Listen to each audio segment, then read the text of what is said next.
Hi students, in last class we have started our lesson body movements and we were discussing about the movements of different animals and we started to discuss about the human body and its movements. And we saw after doing some exercises and all, we saw that we can move some parts of our body very easily in all directions.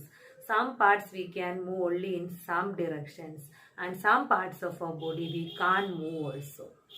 So after doing some exercise and activity we saw that. Now I will show you one activity. Students, now I have tied a long scale lengthwise on my arm. Now I am trying to bend my elbow, but I can't bend my elbow because of this scale. Look at this hand, I can bend my elbow. So due to this scale, I can't bend my elbow.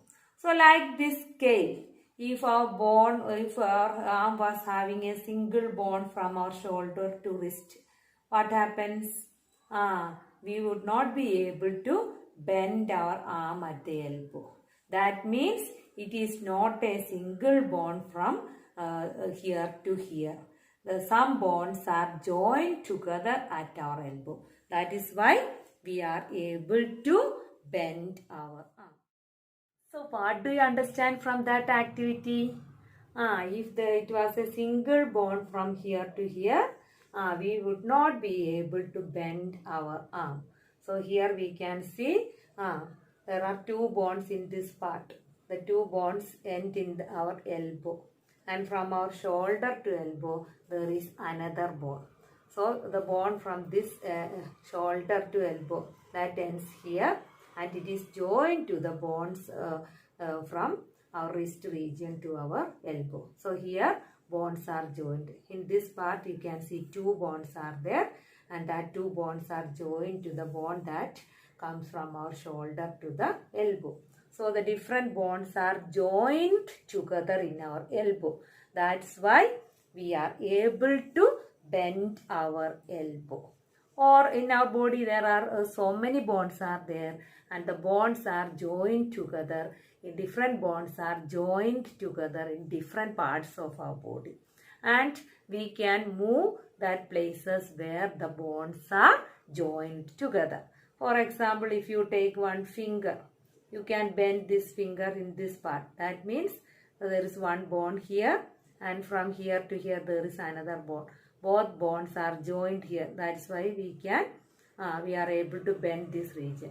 And here also we can bend. That means here there is one bone. Here also there is one bone. Both bones are joined together.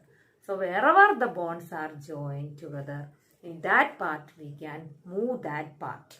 And the place where the bones are joined together, that part is called joints.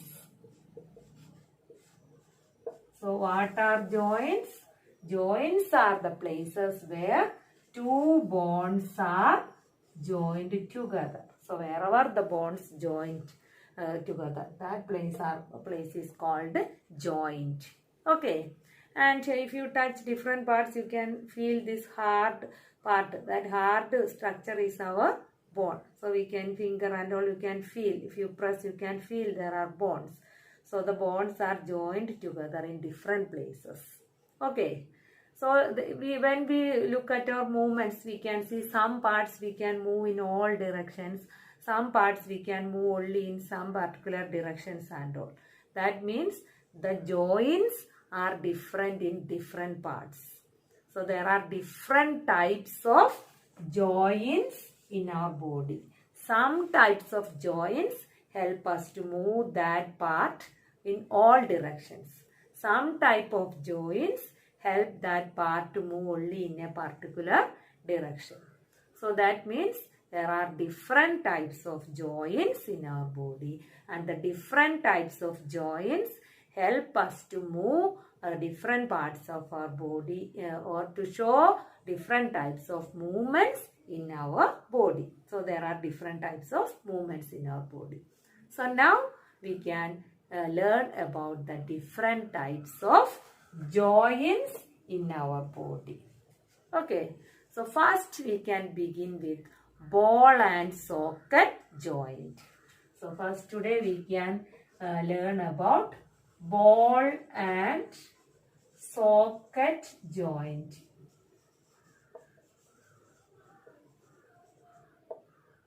Okay. We can see ball and socket joint in our shoulder region. So here we can see there is a joint in our shoulder region. That is why we are able to move our arm. So we can move our arm. So that means the bone in this shoulder is joined with the bone from our arm. So here there is one arm in our one bone in our arm, and it is joined to the bone in our shoulder region. Here you can see one bone. Okay. Now that joint is a ball and socket joint. Now we can look how this joint works. So here in this shoulder region, one bone is there, and the end of this bone, here one bone, and the end of this bone is like a socket. For example, we can take a bowl like this. So the end of this bone, or like a socket, it is like a socket. Okay, like a bowl. So here the end of this shoulder bone will act like a socket. Here it will act like a socket. Then what about the bone from our arm? It is a long bone, but the tip of that bone is rounded. So the tip of that bone is round like a ball. Okay. So here you can see this is the bone from our arm. You can see one bone. This is the long bone in our arm, and its tip is round like a ball. Okay. So how it works? The round end of this bone of our arm is fitted to the cavity-like end of the shoulder bone. So this is the end of our shoulder bone. It is like a cavity. And this is the bone that is in our arm. So it is a long bone, but its end is round like a ball. So how it is fitted? Its round end is fitted into the cavity-like end of another bone. So how this bone can move? You can see this round end can rotate easily in this socket or cavity-like structure. So it can move in all directions. This bone of arm can move in all directions. Okay. So this is an example of ball and socket joint. Okay. So here you can see this is like a cavity. This is the bone of our shoulder. And this is the bone in our arm. And its end is round like a ball. So the rounded end of this bone is fitted into the cavity-like or socket-like structure of another bone, that is of shoulder bone. Okay. And that kind of joint is called a ball and socket joint. So what is a ball and socket joint? Ball and socket joint is a type of joint in which the round end of one bone is fitted into the cavity-like structure of another bone. Okay. So here in our body, we can say the example, the round end of a bone of our arm is fitted into the cavity-like structure of our shoulder bone. Now can you see in any other part of our body this type of joint? Can you say any other part where we can see this ball and socket joint? Is this ball and socket joint in our elbow? No, it is not rotating like this. Here we can rotate in all directions. We can rotate our arm. We can move it in all directions. But what about our elbow? We can move it back and forth only. We can't rotate it. That means this is not a ball and socket joint. Now can you say any other example? Can you see ball and socket joint in any other part? You can see it in our hip region. So our hip bone acts like a socket, and our thigh bone is fitted into the cavity-like structure of our hip bone. So here you can see this is the hip bone. Okay, so it is acting like a cavity, and this is our thigh bone, and the rounded end of the thigh bone is fitted into the cavity-like structure of the hip bone.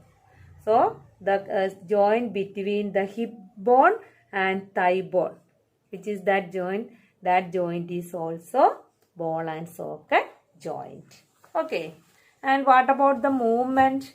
Ball and socket joint movement allows movement in all directions. Okay, so is it clear? So there are different types of joints in our body, and today we study about ball and socket joint. Okay, so you watch this video to see how we can make a model of ball and socket joint.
Students, so you try to make some models of ball and socket joint using some simple substances.